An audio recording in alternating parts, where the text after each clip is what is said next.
വറുത്തരച്ച കൈപ്പയ്ക്ക തീയൽ. കറിവേപ്പില, ഇഞ്ചി, പച്ചമുളക്, സബോള. ഇത് തേങ്ങ വറുത്തരച്ച് വെച്ചിരിക്കുകയാണ്. ഇതിനകത്ത് എണ്ണ ഒഴിച്ച് അതിലേക്ക് കുഞ്ഞുള്ളിയും കറിവേപ്പിലയും ഇട്ട് വഴറ്റി അതിൽ തേങ്ങയിട്ട് തേങ്ങാക്കൊത്തിട്ട് നന്നായി തേങ്ങ വഴണ്ട് കഴിയുമ്പോൾ അതിൽ മുളക് പൊടിയും മല്ലിപ്പൊടിയും മഞ്ഞൾപ്പൊടിയും ഇട്ട് നന്നായി ഒരു ഡ്രൈ ഫ്രൈ ആക്കിയെടുത്തതാണ് ഈ തേങ്ങയുടെ വറവ്.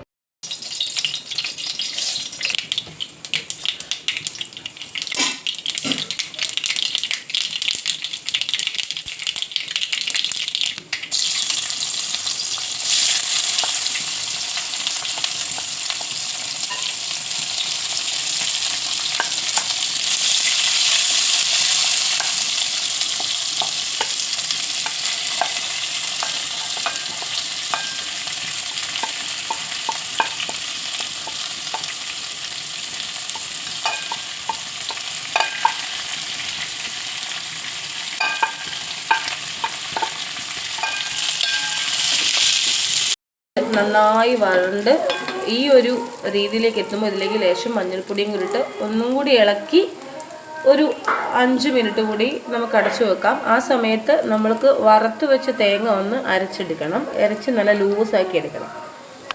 നമ്മൾ അരച്ചു വെച്ച ആ ഒരു തേങ്ങയുടെ കൂട്ട് നമ്മൾ പാവയ്ക്കയിലേക്ക് ചേർത്ത് നന്നായി ഇളക്കി ഒന്ന് വേവണം. ആ തേങ്ങ പാവയ്ക്കയുടെ കൂട്ടിൽ കിടന്ന് പാവയ്ക്കയിൽ മിക്സായി ഒന്ന് വേവ് കൂടി ചെയ്യണം. കുറച്ച് നമുക്ക് വെള്ളം കുറച്ച് വേണം. നമ്മൾ ചാറ് കറി ഇപ്പോൾ കൈപ്പയ്ക്ക തീയലാണ് ഉണ്ടാക്കണത്, അപ്പോൾ കുറച്ച് ചാറ് വേണമല്ലോ. അപ്പോൾ നമുക്ക് കുറച്ചും കൂടി ആ തേങ്ങ അരച്ചെടുത്ത പാത്രം കലക്കിയ കുറച്ച് വെള്ളം നമ്മളതിലേക്ക് നന്നായിട്ട് ചേർക്കും.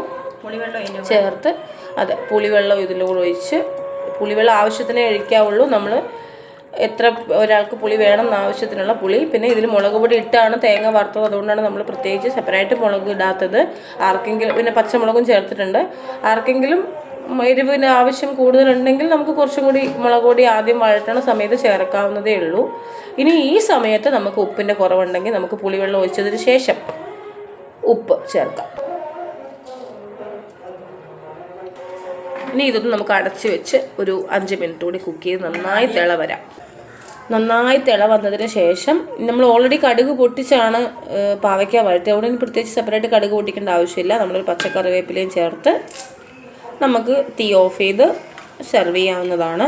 നല്ല ടേസ്റ്റുള്ള കൈപ്പയ്ക്ക തീയൽ ഞങ്ങൾ ഉണ്ടാക്കുന്ന വിധം ഇങ്ങനെയാണ്.